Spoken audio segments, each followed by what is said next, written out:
Hello नमस्कार सम्पूर्ण मेरो मित्रहरूलाई। आज चाहिँ म छुट्टै प्रकारको भिडियो लिएर उपस्थित भएको छु र तपाईहरूले मलाई हेरेर साथ सपोर्ट गरिदिनु होला। आज चाहिँ म आलु खन्नको लागि चाहिँ जाँदैछु र मेरो गोठबाट चाहिँ अलिकति तलतिर जानुपर्ने हुन्छ। यहाँ देखिएको दृश्यहरू चाहिँ मेरो घरको छेउको आलुबारी हो। यहाँनिर चाहिँ लसुन प्याज पनि रोपेको छौँ। अनि त्यस पश्चात म चाहिँ लसुन बारीमा ओर्लिसकेपछि चाहिँ आलु खन्ने ठाउँमा पुगेँ, किनभने यहाँ चाहिँ आलुको बोटहरू चाहिँ खनेर काटेर लगिसकेको रहेछ।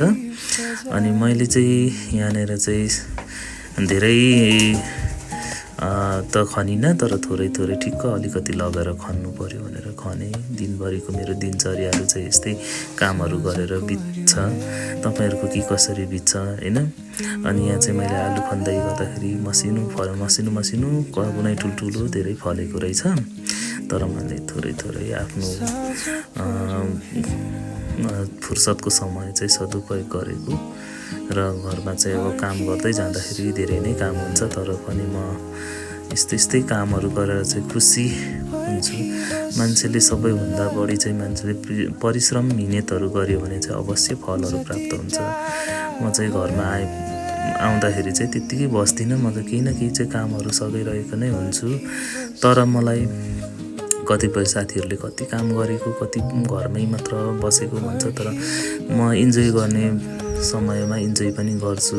घरमै रहेर चाहिँ हाम्रो भाइ बहिनी बुवा आमालाई चाहिँ कामहरू सघाउँछु। अनि यसरी नै मेरो दिनचर्याहरू पनि बितिरहेको हुन्छ।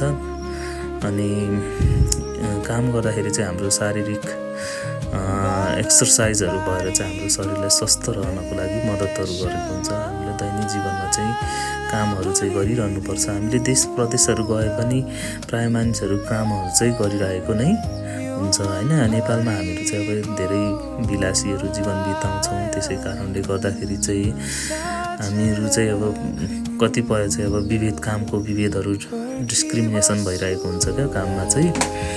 अब यो छोरा मान्छेले गर्ने, यो छोरी मान्छेले गर्ने भन्ने हुन्छ, तर काम भन्ने कुराहरू चाहिँ जसले गर्दाखेरि पनि हुन्छ अब जस्तो लाग्छ मेरो विचारमा।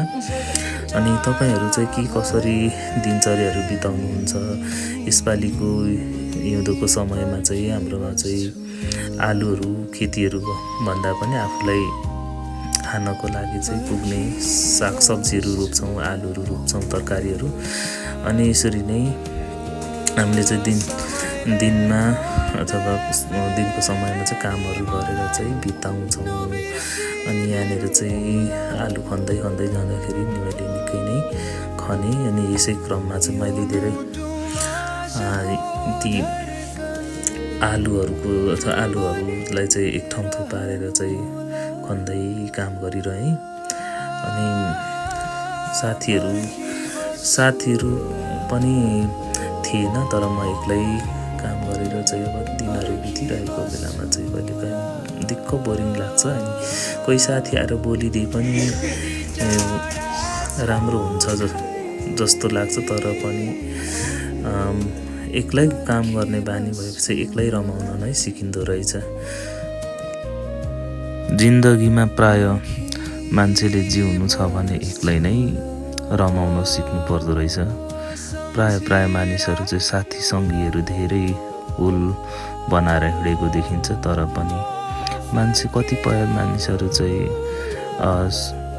सुखमा चाहिँ साथ दिने, दुःखमा चाहिँ छोडिदिने होइन, दुःखमा चाहिँ हातै छोडिदिने, यस्तो खालको बानीहरू हुन्छ होइन। त्यसै कारणले आफूलाई नै खुसी बनाउन सक्नुपर्छ भन्दै यी मेरो बहिनीहरू चाहिँ मल बोक्दै थिए अनि म पनि काम गर्दै थिएँ। अनि म आलु खनिसकेर म घर फर्केँ। By by.